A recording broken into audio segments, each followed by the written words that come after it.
বন্ধুরা, আজকে দুপুরে রান্না করেছি। দেখো আজকে একটা নতুন রেসিপি করেছি, কিন্তু রেসিপিটা আমি এখনও দিইনি। আগে নিজে খেয়ে দেখব, যদি ভালো হয় তবে আমি রেসিপিটা তোমাদের সাথে শেয়ার করব। তা এই রেসিপিটা দেখো, তরমুজের যে খোসাটা থাকে না মোটা, সেই খোসাটা দিয়ে আলু দিয়ে আর চিংড়ি মাছ দিয়ে আমি এইভাবে কষা কষা করে রান্না করেছি, মানে একটু ঝোল করেছি। তা আগে নিজে খেয়ে দেখব, রেসিপিটা যদি ভালো হয় তবেই তোমাদের সাথে শেয়ার করব এই রেসিপিটা। আর এটা আমি প্রথম রান্না করলাম এই তরমুজের খোসা দিয়ে, ঠিক আছে।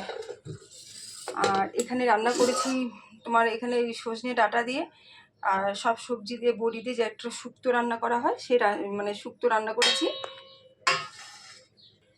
শুক্তোটা তুলে দেখাই, এই যে হালকা পাতলাভাবে রান্না করেছি, খুব একটা মানে ঘন করিনি, একদম হালকা পাতলা করে রান্না করেছি শুক্তোটা।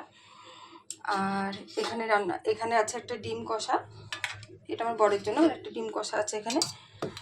আর এখানে তো ভাত আছে, ভাতটা কি দেখাবো।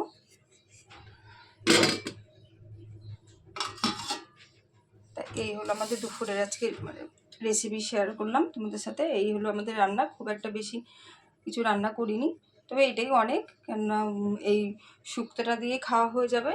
এত তেল মশলা খাই না, তবে আমার একার জন্য তো সবার খাওয়া বন্ধ করতে পারি না, ওরা সবাই একটু তেল মশলা পছন্দ করে। আর আমার এই শুক্তোতেই মানে খাওয়া হয়ে যাবে। আর এটা একটু টেস্ট করবে অবশ্যই, কেন একটু না খেলে বুঝবো না যে কেমন হয়েছে এই রান্নাটা। সে বুঝে তোমাদের সাথে পরের রেসিপি একটা শেয়ার করবো, ঠিক আছে। টাটা, সবাই ভালো থেকো।